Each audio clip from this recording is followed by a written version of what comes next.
Olá pessoal, eu estou aqui para comentar com vocês a decisão de ontem do Supremo Tribunal Federal sobre base de cálculo do ISS.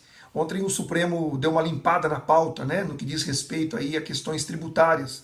Resolveu essa questão da base de cálculo e tratou também dos planos de saúde, que eu vou gravar outro vídeo na sequência para falar um pouquinho também desse importante assunto. Bom, para que vocês entendam então, o caso de ontem, o autor é o Distrito Federal. O Distrito Federal, então, ao tomar conhecimento que uma lei municipal de um município do estado de São Paulo, Poá, regulamentava a base de cálculo do ISS, permitindo algumas exclusões, tá? Principalmente, pessoal, a lei do município de Poá, na verdade são duas leis, elas tratavam de algumas exclusões de vários serviços, da base de cálculo de vários serviços. Basicamente, ela permitia que você excluísse da base de cálculo o valor dos tributos federais, que são incluídos no preço. Então você poderia tirar esses valores e pagaria ISS só sobre a diferença.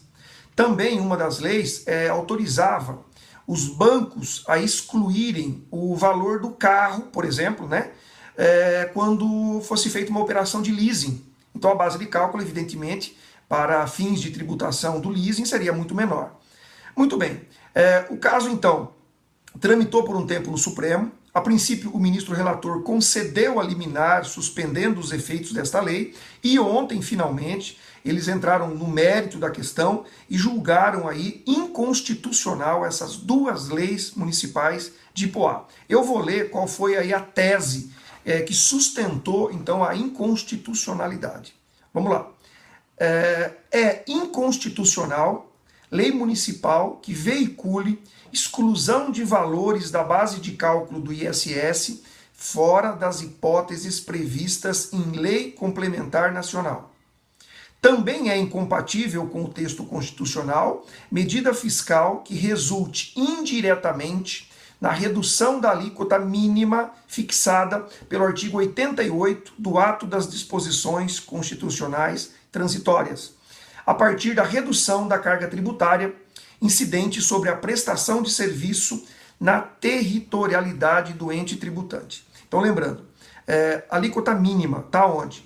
Artigo 88 do Ato das Disposições Constitucionais Transitórias, foi inserido lá pela Emenda Constitucional 37. Então, a alíquota 2%, e essa emenda ela também veda a redução da base de cálculo por meio de exclusão de algumas parcelas, tá? Então, base de cálculo do ISS, eu sempre defendi isso, é matéria exclusiva de lei complementar. Os municípios não podem legislar sobre esse assunto. Vocês já imaginaram, num universo de mais de 5.500 municípios, se cada município começasse a definir na sua lei qual é a base de cálculo do imposto, seria aí uma bagunça muito maior do que já é.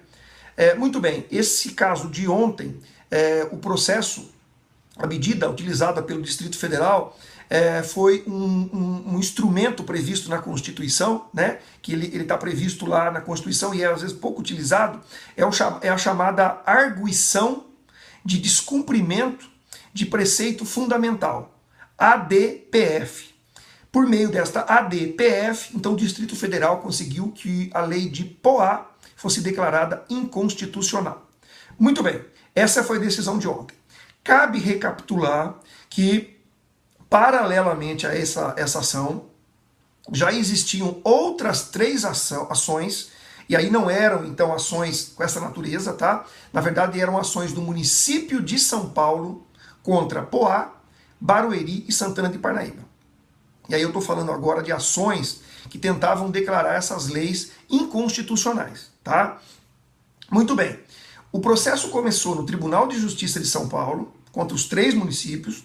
O TJ, ao analisar, decidiu que dois municípios tinham suas leis constitucionais, justamente Barueri e Poá. Olha que interessante. O TJ achou que a lei de Poá é constitucional. E nós estamos vendo que ela caiu ontem por meio de uma outra ação no Supremo. E a lei do município de Santana de Parnaíba, ela foi declarada inconstitucional. Então agora nós temos aí o seguinte cenário. A lei de Barueri, ela foi declarada constitucional, pelo TJ e está aguardando os recursos. O Supremo não tratou disso ainda. A lei de Poá tinha sido declarada constitucional pelo TJ São Paulo, por meio de uma ação específica proposta pelo município de São Paulo, e aguarda os recursos. Só que, paralelamente a isso, o Distrito Federal ingressou com uma outra ação direto no Supremo e obteve êxito ontem. Então, a lei de Poá é inconstitucional.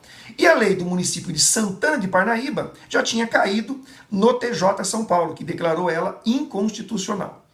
Bom, agora é aguardar o decorrer aí dos fatos, né?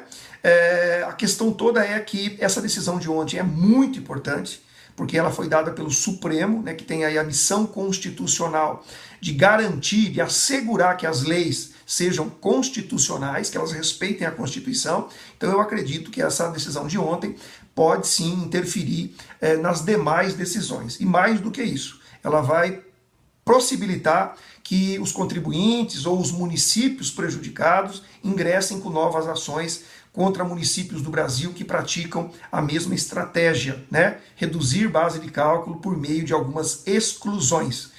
Conforme decidido ontem, isso tudo então a lei se torna inconstitucional, já que essa é uma matéria exclusiva de lei complementar. E como nós sabemos, a lei complementar do ISS é a lei complementar 116, só tem uma. Um grande abraço a todos e até a próxima.